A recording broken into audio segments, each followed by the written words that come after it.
In this video, we'll summarize kinetic molecular theory and also talk a little bit about effusion, diffusion, and rates of molecular motion. So you can see on the screen here, we're looking at the parts of kinetic molecular theory. The first one says that the volume of the particles is really negligible compared to the total volume. So if you take a look at a container of gas, most of the gas is going to be nothing, with a small part of it being the particles themselves. And so most of the time this assumption is fine. You can see the little star by it there because this is not actually true, but for a gas under normal conditions, it's a good approximation. The volume of the particles themselves is a very small percentage of the total volume. Now, if you were to take that gas and compress it into a much smaller space, now the volume of the gas particles themselves becomes a significant portion of the total. And so it's no longer acceptable, or it will no longer give you the right answer if you assume that the volume of these particles is zero. So this first part of kinetic molecular theory only works under ideal conditions, which are high temperature and low pressure. If you increase the pressure, then the situation doesn't work because we didn't account for the volume of the particles. But here, under low pressure, it's going to give us a good answer.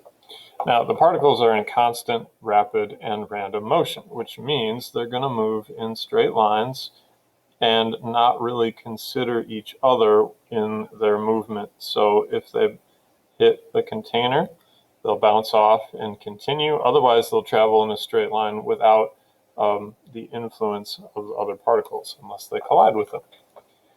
The collisions are elastic, so when these particles do hit each other, then energy is transferred, kind of like if you're playing billiards or pool and you hit the cue ball towards another ball, the cue ball stops and then the other ball keeps going. The energy is transferred from one particle to the other.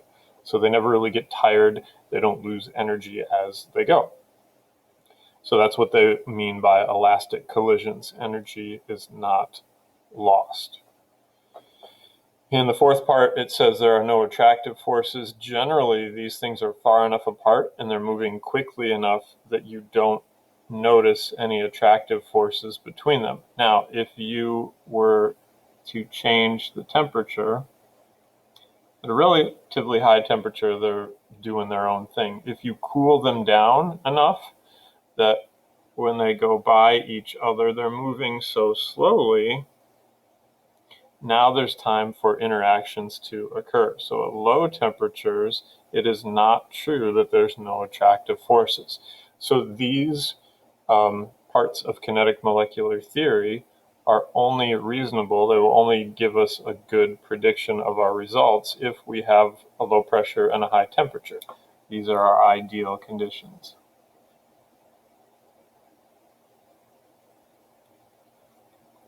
If we're at a high pressure or a low temperature, now we have to worry about the volume of the particles, or we have to worry about the attractive forces, and our equation, PV equals nRT, is not designed to do that. So this only gives us the right answer under ideal conditions.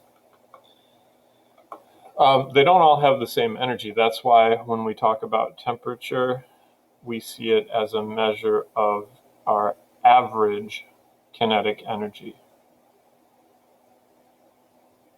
Not every single particle has the same amount of energy, but it's an overall average. So if you were to graph the energy of a given container of gas, you might see that the energy is all over the place.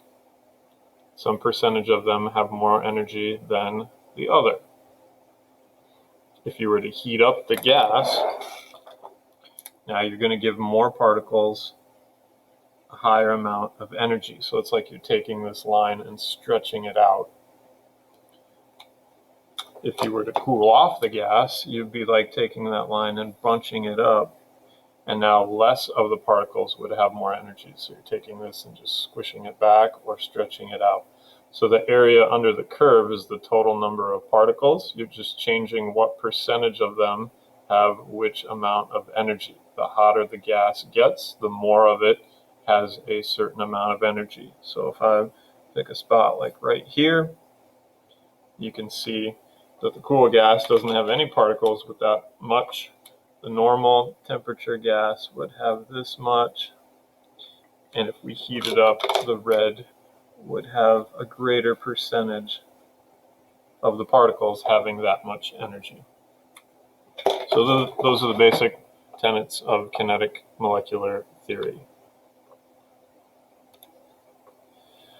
So we already talked about the conditions where the real gas will approximate an ideal gas, and that's where we have our low temperature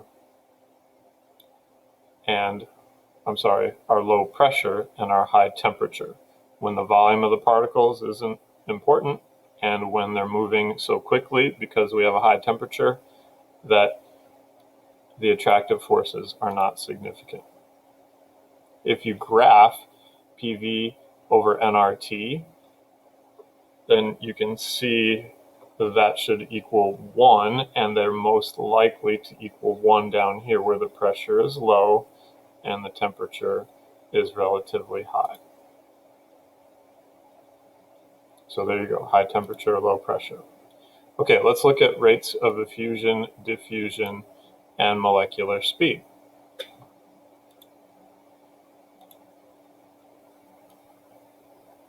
So in essence, you want to remember that lighter particles move faster. If all other factors are the same and we give two different particles the same amount of energy, then how fast are they going to be going? Think about like giving a baby a push on a swing and giving an elephant a push on a swing with the same amount of energy. The baby's going to be going a lot faster than the elephant because it's lighter. If you look at the equation for that, kinetic energy is 1/2 mv squared, where m is the mass and v is the velocity. So if we keep the energy the same, if I make the mass bigger, then the velocity has to get smaller in order for the energy to be the same. So when my particle is heavier, the velocity slows down, it becomes smaller.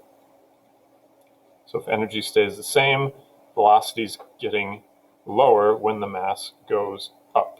So lighter is always faster. That's true for any of these. How fast the particle travels through the air, how fast it diffuses, and how fast it effuses. So diffusion is just when something spreads out from high concentration to low. So if I spray a bunch of stinky perfume, it's going to stink here, and eventually that will spread out from high concentration to low. And the warmer it is, the faster those particles go. If all the particles are at the same temperature, then the lighter ones are going to go faster. And effusion is similar, except it's through a membrane. So if we have a balloon, so if we just have like a regular rubber balloon, there are actually tiny holes in it. And if we have gas particles in here, then they're going to be bouncing around in their container, and eventually they might find the holes in the membrane. So the faster they go, the more number of times they hit the wall of container. And the more they hit the wall of the container, the greater the probability they find a hole in it. So it's like the greater number of attempts per minute will give us more success. And the faster one will have more attempts because it's hitting the container more times. So lighter gases will effuse or do effusion faster than heavier ones because they have more chances to find the gaps in the barrier. So it's always lighter is faster, and you just want to look at the molar mass of the gas you're looking at. So if I have H2, then the molar mass is just going to be, 2.02. And if I'm looking at something like chlorine gas, then its molar mass is going to be 70.9. So we know that the hydrogen gas is going to be much faster than chlorine gas at the same temperature. So just remember, lighter is faster.